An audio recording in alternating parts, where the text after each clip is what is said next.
11 blocks. That was how far Demi had run before her legs decided they were done negotiating. The rain came down hard over the financial district, the kind that soaked through wool in under a minute and got into your collar and stayed there. She was leaving a trail on the pavement. She could see it under the amber streetlights, small dark ovals too thick to be water.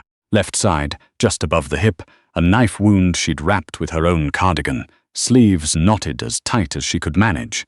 It wasn't enough, but it was something.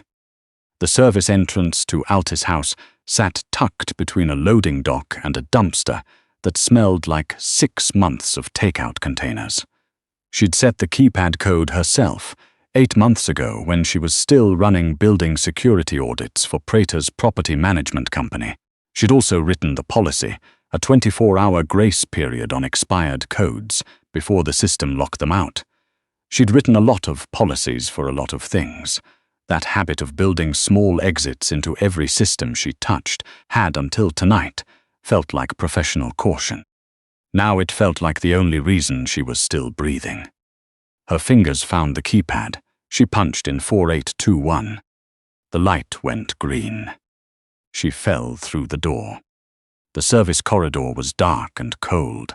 She caught herself against the wall with both palms flat on the painted concrete, breathing in shallow pulls that tasted like copper. The door swung shut. The lock clicked. She stood there for 10 seconds, maybe longer, waiting to see if her vision was going to keep swimming. It wasn't great, but she was standing. She moved deeper into the building. Altis House presented itself to the world as a private members' lounge for financial sector clients. The lobby had real mahogany paneling and a receptionist who greeted visitors by title rather than name.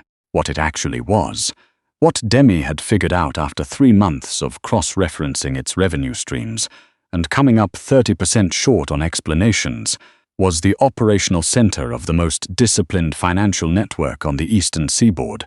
The man who ran it didn't advertise the fact. He didn't need to.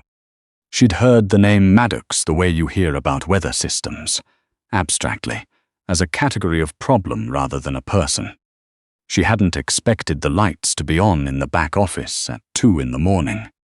She pushed through the interior door and walked straight into a room that smelled of aged paper and expensive bourbon, and stopped dead.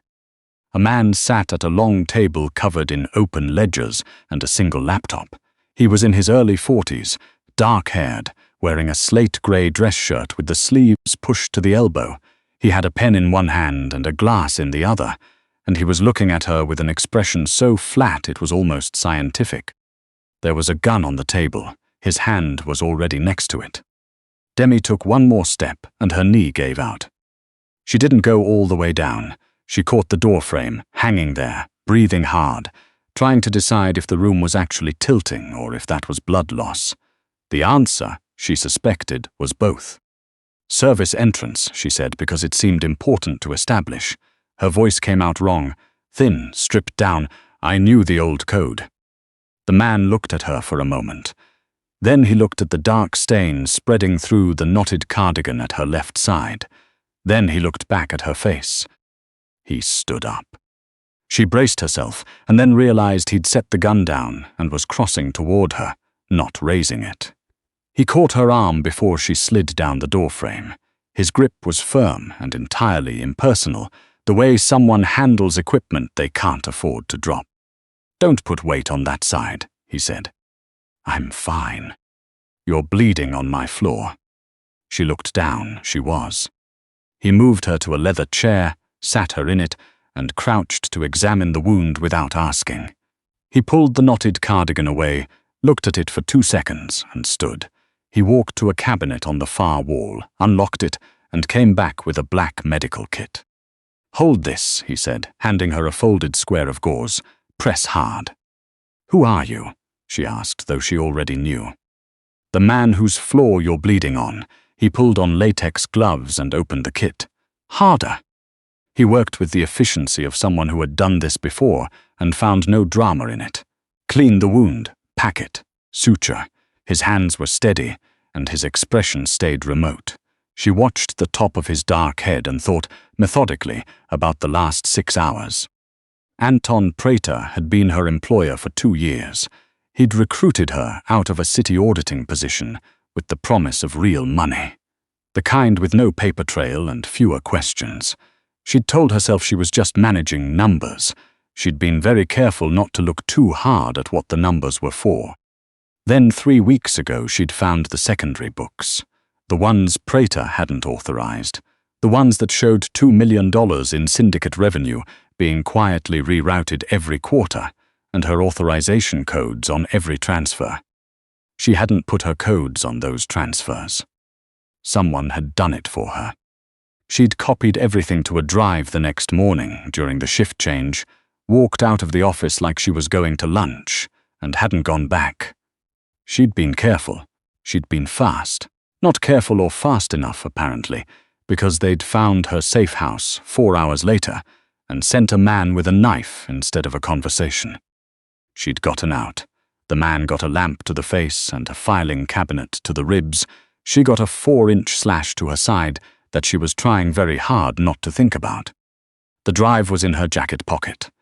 She could feel it pressing against her ribs with every breath. "Done," Maddox said. He stood, stripped off the gloves, disposed of them.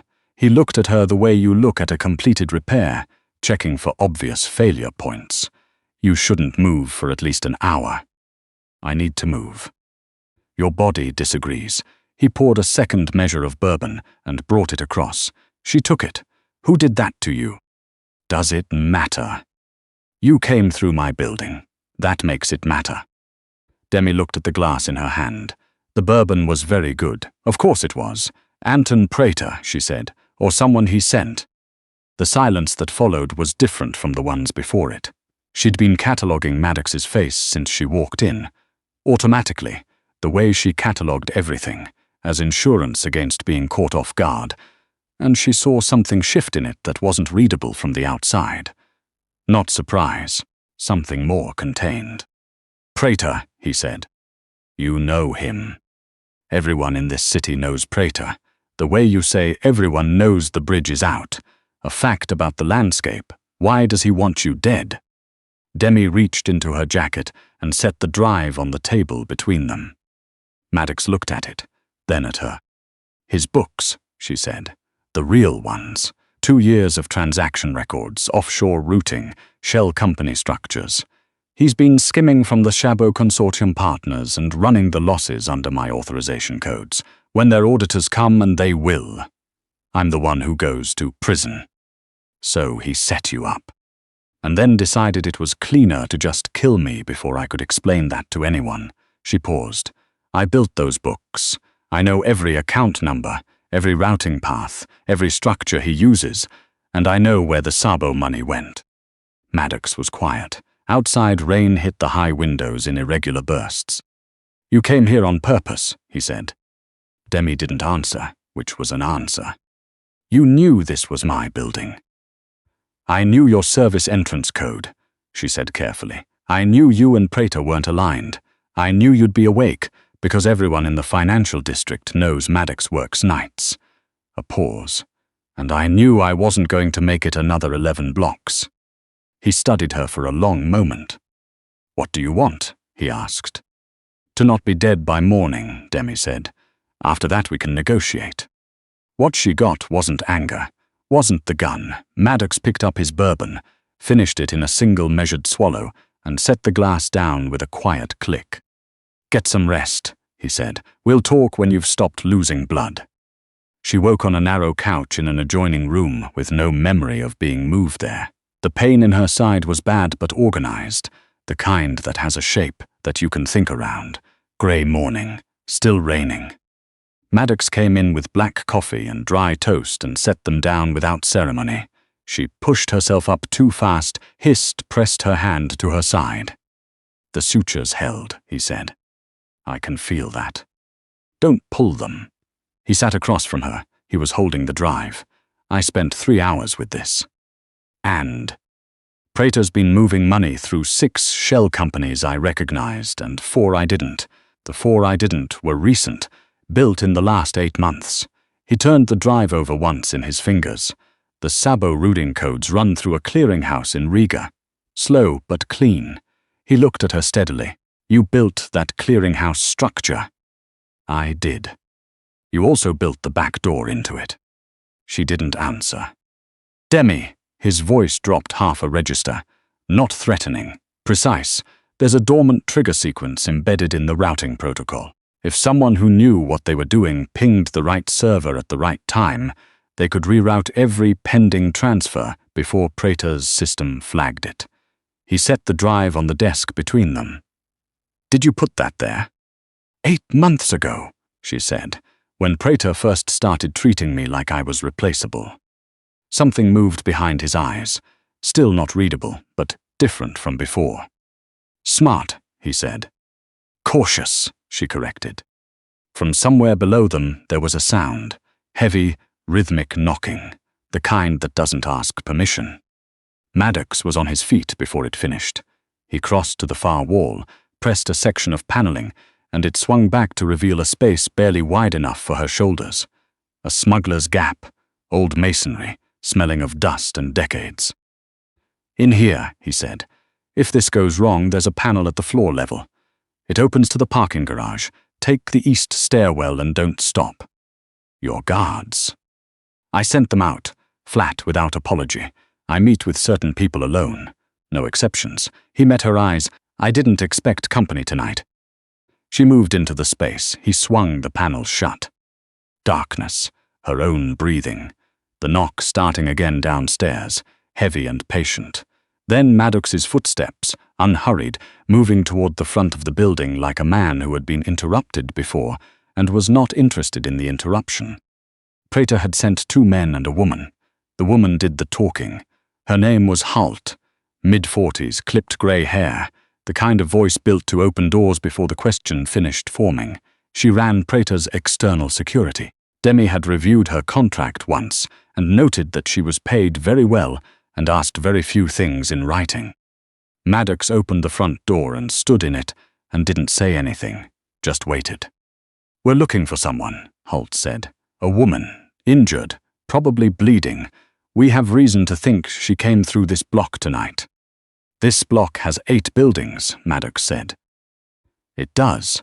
Holt's smile didn't reach her eyes. We'd appreciate a look around, a courtesy. A courtesy to whom? Mr. Prater sends his regards. The pause that followed established, with no ambiguity, that Maddox was not moved by the regards of Anton Prater. Tell Mr. Prater, Maddox said, that he's welcome to extend them south of the bridge. Anything north of the bridge is mine. If he wants to search my property, I'd like to hear him ask for that in person. Another pause. I don't expect he will. Holt studied him for a long moment. The 2 men behind her were checking windows, checking the lobby shadow behind Maddox's shoulder. None of them moved. We'll pass that along, Holt said. You do that. He closed the door. The deadbolt engaged like a period at the end of a sentence. When he opened the panel, Demi was holding the cig she'd found in the second desk drawer, pointed at the floor. She hadn't been told about it. She'd found it because she'd spent the last 12 minutes doing a methodical, quiet inventory of everything within reach, because standing in the dark with nothing had felt like a poor strategic decision. Maddox looked at the gun, then at her face. They're gone, he said. She handed the gun back without being asked, because she'd made her point. Halt, she said. She was here herself. That means Prater's treating this as a priority retrieval. She leaned against the doorframe. Her side was screaming. He knows I'm in the area. He's going to assume you're involved. He was going to assume that eventually, Maddox said. He'll move faster now. He holstered the weapon, which means we do too. She noted the word and filed it. She healed slowly over the next 2 days. Maddox kept the building closed during daylight and brought food with the same energy he brought everything. Efficient, without sentiment, without asking if she was all right. He checked the wound each morning, the way a tradesman checks joinery, looking for compromise, for signs the work was holding. On the afternoon of the second day, she was sitting at his desk when he set a clean laptop in front of her, without preamble. "The trigger sequence," he said. "Can you run it remotely?" "Yes, but Prater's offshore accounts have a hardware verification layer." She looked up at him. "I kept the token in a safe deposit box, bank on Meridian Street." His jaw tightened slightly. "He'll have people watching." "I know," she thought for a moment, "but Prater runs a clearinghouse intercept on the Sabo Consortium's weekly wire transfer, Thursday mornings, automated. If someone flagged a discrepancy on that transfer tonight, his financial team would have to pull everyone to contain it. 15-minute window, maybe 20. Maddox was quiet. "How do you know his response protocol?" he asked. "I wrote it," she said. He looked at her for a moment longer than necessary. "Get dressed. We go at midnight." The bank on Meridian Street was grey stone with brass fittings, and a camera above every entrance. They approached from the south, Maddox half a step behind her and slightly left, his coat open, his right hand loose at his side. His eyes moved across the lobby without looking like they were moving. The discrepancy flag had gone out 11 minutes ago. She'd watched the confirmation on his phone in the back seat of an unmarked car. Prater's people would be scrambling to contain the alert, she hoped. The vault attendant was distracted, talking to a floor supervisor about something urgent involving a compliance report and a missing signature. He barely glanced at Demi's credentials before leading her back to the vault. Box 339. She opened it. She bypassed the emergency cache and the documents and closed her fingers around a matte black device the size of a car remote. The authentication token, Prater's access to $41 million in 8 offshore jurisdictions. She put it in her pocket and walked back out. Maddox caught her eye across the lobby. She gave a small nod. They turned toward the exit. A man stepped through the brass doors. Wide shoulders, soft face, the look of someone who spent most of his time standing in the back of rooms. He saw Demi and his expression shifted. A small recalibration, like a compass finding north. He had his hand inside his jacket before he finished looking at her. He did not complete the motion. Maddox moved without announcing it. One step, his hand closing over the man's wrist through the jacket fabric. The drawer stopped before it started. What happened next was brief and quiet, and Demi looked away for it.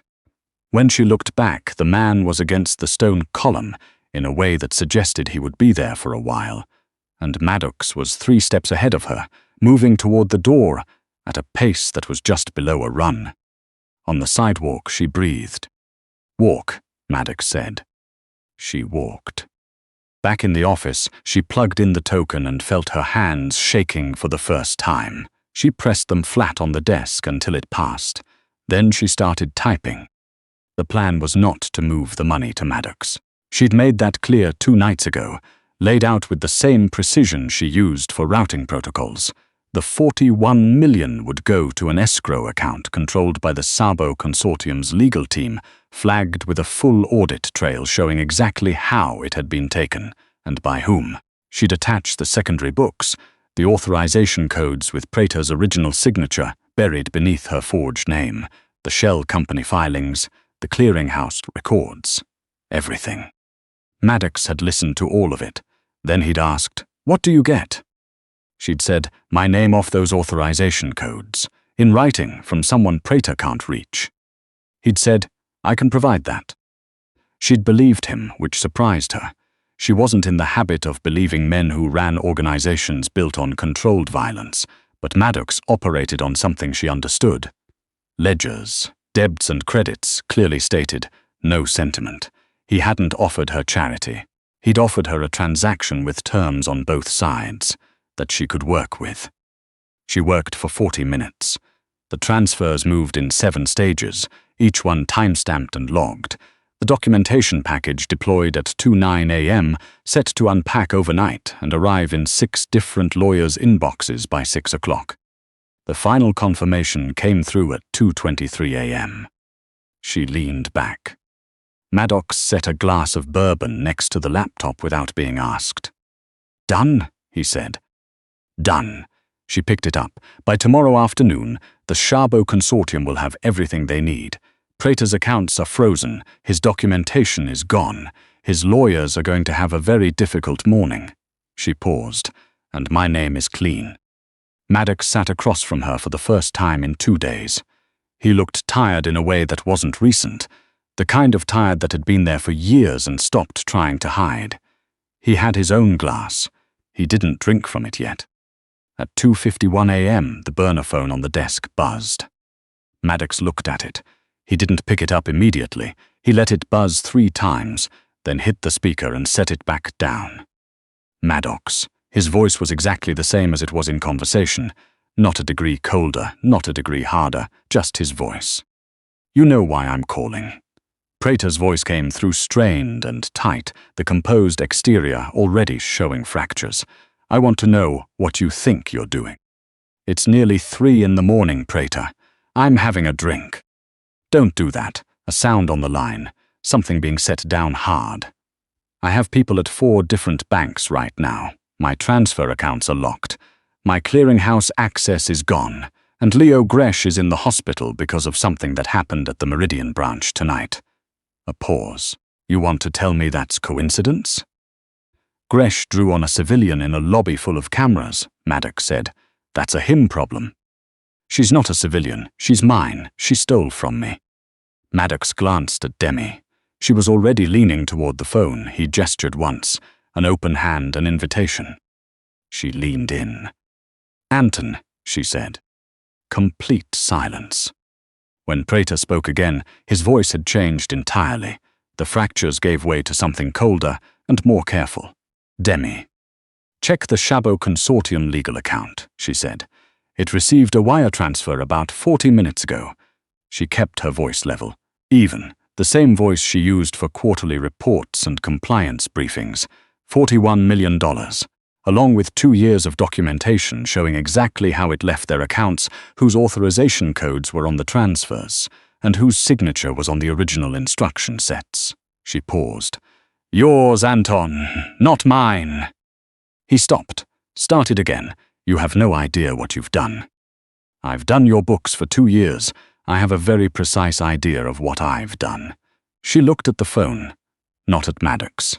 Your payroll for the next quarter ran through the Riga clearinghouse. That account is frozen. Your judges, your inspectors, the port supervisors. Everyone who expects a payment on Friday isn't going to get one. People who work for money stop working when the money stops. She kept her voice even. You built a network of obligations, Anton. You've spent 2 years calling in favors. As of tonight, you can't pay for any of them. A long silence. When Prater spoke again, the rage had been replaced by something worse. A flat, calculating quiet. Maddox. A pivot. Name a number. Half of what she moved. 20 million into your accounts tonight. Clean, give her to me. Open your door, and we're done. Maddox picked up his glass. He swirled the bourbon once, unhurried. 20 million is less than she cost me tonight in aggravation, Prater. His voice hadn't changed. The girl stays. The documentation stays with the Sabo lawyers. And if I see one of your cars north of the bridge between now and the moment your partners collect what you owe them, I will consider it a declaration of intent. A pause. I've been patient with your operation for 3 years. Don't give me a reason to revisit that. You can't. Maddox reached out and ended the call. The room went quiet around them. Demi realized she'd been holding her breath and let it out slowly, pressing her hand to her side where the sutures pulled with every deep breath. She had confronted the man who'd ordered her death and told him exactly how she'd undone him, in plain language, without flinching. It was the cleanest thing she'd done in 2 years. His own lieutenants will move against him by the weekend, Maddox said. He stood up and walked to the window. The city below was dark and wet, just beginning to exhaust itself toward morning. When the payroll doesn't clear, they'll start asking questions. The Chabot lawyers will have answers. He turned back. It's finished. It's finished, Demi agreed. She meant Prater. She meant the last 2 years. She meant the version of herself that had kept her head down and told herself the numbers were just numbers. Maddox looked at her from across the room. The letter of agreement, he said. Your name, the authorization codes, Prater's original signature. My lawyer will have it drafted before noon. A pause. After that, your obligations to me are settled. She nodded. He nodded. Neither of them moved. The Sabo Consortium is going to need someone to walk their lawyers through the documentation, Demi said. Someone who knows Prater's system from the inside, who can explain every routing decision to an auditor who's never seen books built this way. She met his eyes. That's a months-long engagement. Significant work. It is, he said. Your operation runs cleaner than Prater's. I've seen enough of your ledgers to know that. She paused. Clean is relative in this city, but it's a real difference. It is, he said again. If someone were going to help you keep them that way, someone who was careful with numbers and difficult to surprise, she stopped, then started again more directly. If you were looking for that kind of person. I'd want to know their terms, Maddox said. Fair ones, she said, documented in writing. The corner of his mouth shifted, not quite a smile, but the structure of one, something she suspected didn't appear on his face very often. I can work with that, he said. She raised her glass. He picked his up from the desk and raised it across the distance between them. They drank, and outside the windows the city moved incrementally toward grey. Demi Lowe, who 3 nights ago had punched a dead keypad code into a service entrance on 11 blocks of running and pure desperate math, looked at the most guarded man in the Eastern Seaboard financial district and thought she had done this herself. A drive the size of her thumb, 2 years of quiet preparation, the habit of building small exits into every system she ever touched. She had not needed rescuing.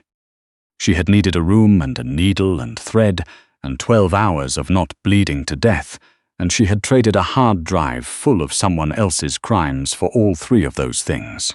And she had come out the other side with her name clean and her terms agreed to, and a very particular kind of powerful man looking at her, like she was the most interesting problem he'd encountered in a long time. That, she decided, was probably enough to build from.